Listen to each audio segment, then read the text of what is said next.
Because I was supposed to order from online labels, but the shipping to Australia was like $60 and I don't want to spend $60 for like a $20 package, so that would have been like $80. So I just found something more local. So I found Avery. Yeah, I just got the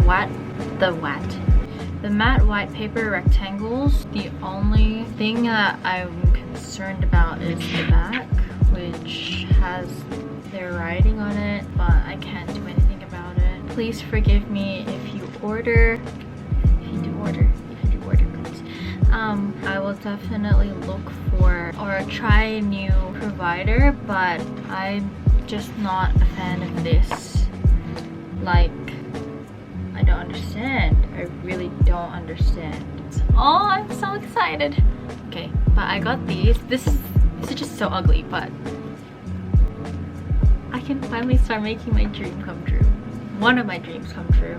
This is one of the designs. This is without the Polaroid frame. If you know who this is Shotaro. I'm really proud of this one. So it looks like this. This is my favorite one I've done so far. Yes, I've been focusing on the Make-A-Wish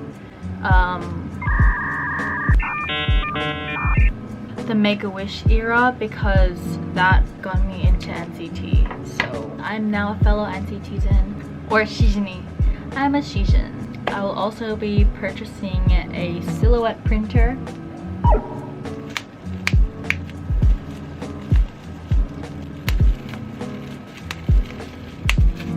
I don't really know how these studio vlogs go, but yeah, that's it for now.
It's currently December 1, 2 a.m. in the morning. And today marks the first day I'm going to be starting studio vlogs. That's actually water, not wine. But yeah, this is my studio space. And so basically for the past like hours, I've been planning out what I'm gonna do for my Etsy shop, which I'm gonna make. I have a lot of stuff I still need to do and to work on, but I just wanted to come here in front of the camera just to mark today as the start of my small business journey. I guess I just wanted to go for it. So hopefully you can follow me on this journey and we can go through this whole process together. I'm gonna head off to sleep soon because it's like 2 a.m. But my plans for tomorrow is to set up my Instagram account. I need to edit a video. Hopefully I can be a little more productive tomorrow, and we'll just see what else happens in the studio vlog.